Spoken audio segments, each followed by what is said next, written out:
And for the themes of the camp, so we mainly focus on the first thing, hornbill conservation, because hornbill is the most important bird there for Hala-Bala. And we also aim to teach them basic bird watching skills, bird identification, and give them information about the importance of Hala-Bala Forest Complex and the peat swamp, because there's also a very big peat swamp in the nearby area. And here's the detailed program of the camp. So first one, we prepared them for bird watching, how to use the equipment, how to use the bird guidebook, and basic tips for bird identification. Learn about all the hornbill species found in Thailand, and teach them how to do bird and biodiversity survey, giving them knowledge about biodiversity of Hala-Bala Forest Complex, basic bird watching skills, basic bird watching bird drawing. And also because the camp is mostly sponsored by one of the companies that is working on city planning as well. So we have this section on city planning for the future of Narathiwat, and also because there's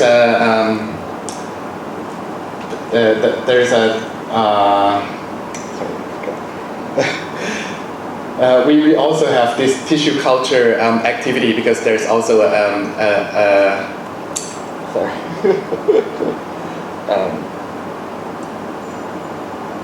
sorry, I forgot the word. But there's also a place where they can go and learn about tissue culture of plants nearby as well at Hala-Bala Wildlife Sanctuary. And we also teach them about the Hornbill Nest Box program, which is a program being carried out by the Hornbill Foundation Thailand.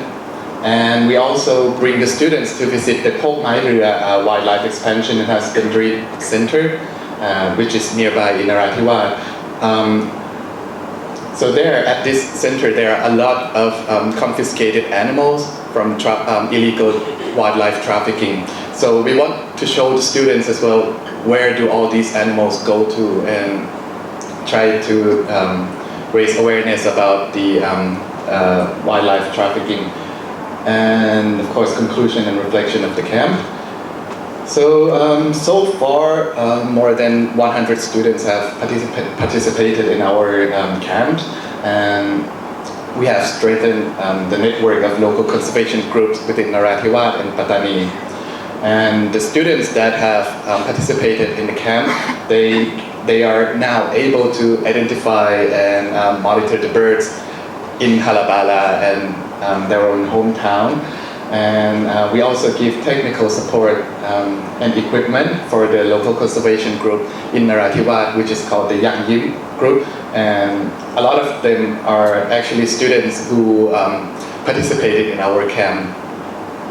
And these are some of the educational materials that we provided during the camp. So this one mainly shows the 10 species of hornbills found in Hala-Bala. Yeah, and we also provide posters about the important birds of Hala-Bala Forest Complex. Yeah, so that concludes my presentation.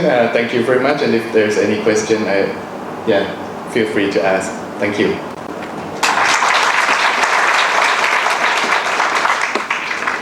Okay, good job. Two words for you, yeah. The name of Hala-Bala is a very lovely name. This is the first time I have hearing the name of Hala-Bala birds.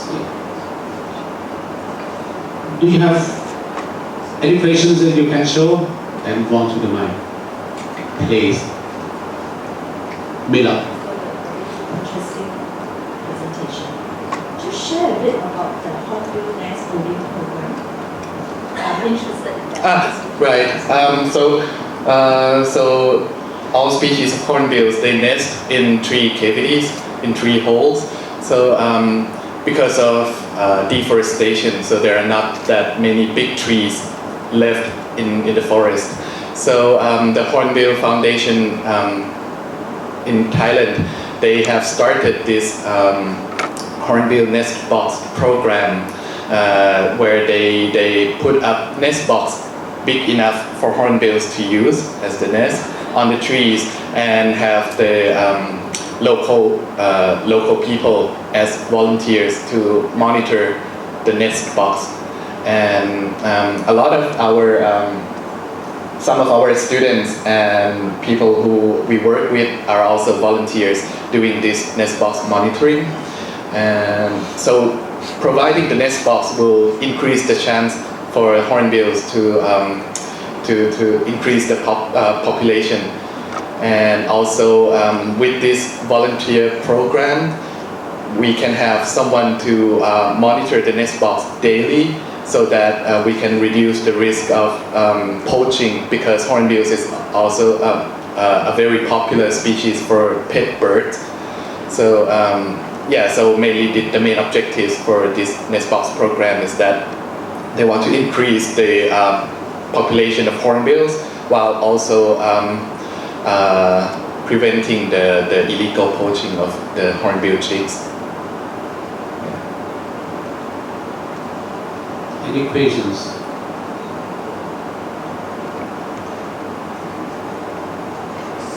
Yes, please.